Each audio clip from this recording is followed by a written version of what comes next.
আয়তনের দিক থেকে বিশ্বের ক্ষুদ্রতম দেশ কোনটি? এই প্রশ্নের জবাবে অনেকেই হয়তো বলবেন ভ্যাটিকান সিটির নাম, কিন্তু তার চেয়েও ছোট দেশ রয়েছে পৃথিবীতে। সমুদ্রের মাঝে ছোট্ট একটি প্ল্যাটফর্মের মধ্যে গড়ে উঠেছে ওই দেশ। দুনিয়ার ক্ষুদ্রতম রাষ্ট্রটির পোশাকি নাম প্রিন্সিপ্যালিটি অফ সিল্যান্ড, যদিও লোকমুখে এর পরিচিতি সিল্যান্ড হিসেবেই। ব্রিটিশ দ্বীপপুঞ্জ থেকে 6 মাইল উত্তরে আটলান্টিকের বুকে একটি কাঠামোর মধ্যে গড়ে উঠেছে সেটি। দেশটিতে নেই কোনো ভূখণ্ড বা মাটি, তবে সংবিধান, রাজধানী, ডাকটিকিট, হেলিপ্যাড, নিজস্ব মুদ্রা সবই রয়েছে সেখানে। সিল্যান্ডের দেশ হিসেবে আত্মপ্রকাশের ইতিহাসও খুবই মজাদার। দ্বিতীয় বিশ্বযুদ্ধের সময় জার্মান নৌবাহিনীর হামলা ঠেকাতে ব্রিটিশ রয়্যাল নেভি সমুদ্রের মধ্যে তৈরি করে 2 পিলার বিশিষ্ট একটি প্ল্যাটফর্ম। সেখান থেকে জার্মান যুদ্ধ জাহাজগুলির ওপর নজর রাখা হতো। 1945-এ যুদ্ধ শেষ হওয়ার পর পরিত্যক্ত অবস্থায় পড়েছিল ওই কাঠামো। ব্রিটিশ ফৌজের অফিসার ছিলেন মেজর রয় বেটস। দ্বিতীয় বিশ্বযুদ্ধের সময় ইটালি ও আফ্রিকাতে যুদ্ধ করেন তিনি।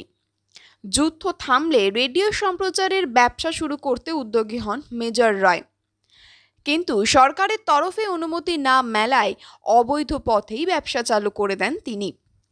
নিজের প্রতিষ্ঠানের নাম দেন রেডিও এসেক্স। বেআইনিভাবে চলছে রেডিও স্টেশন, ধরা পড়লে জেল নিশ্চিত। একদিন মেজর রয়ের নজরে পড়ল সমুদ্রের মাঝের ওই পরিত্যক্ত কাঠামো। সঙ্গে সঙ্গে ছেলেকে নিয়ে গিয়ে জায়গাটা দখল নিলেন তিনি।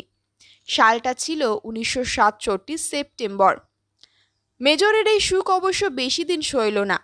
হঠাৎ করেই একদিন সেখানে তল্লাশি অভিযান চালালো ব্রিটিশ নৌসেনা।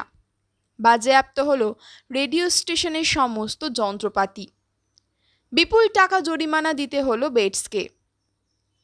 তবু সিল্যান্ডের মায়া ছাড়তে পারলেন না তিনি। এই অবস্থায় মেজর রয়কে দারুণ একটা বুদ্ধি দিলেন তার আইনজীবী।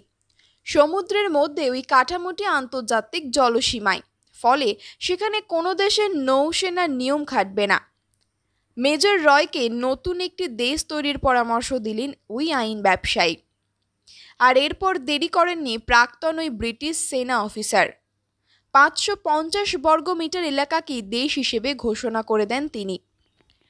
1975-এ সেখানকার সংবিধান তৈরি করেন মেজর বেটস। আন্তর্জাতিকভাবে স্বীকৃতি না দিলেও কেউ এই সিদ্ধান্তের বিরোধিতা করেননি।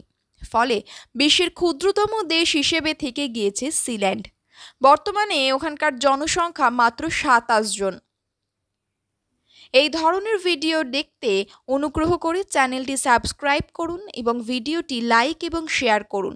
সেই সাথে আপনার চিন্তা ভাবনা এবং পরামর্শ আমাদের সাথে শেয়ার করুন। আপনার দিনটি ভালো কাটুক, যত্ন নিন।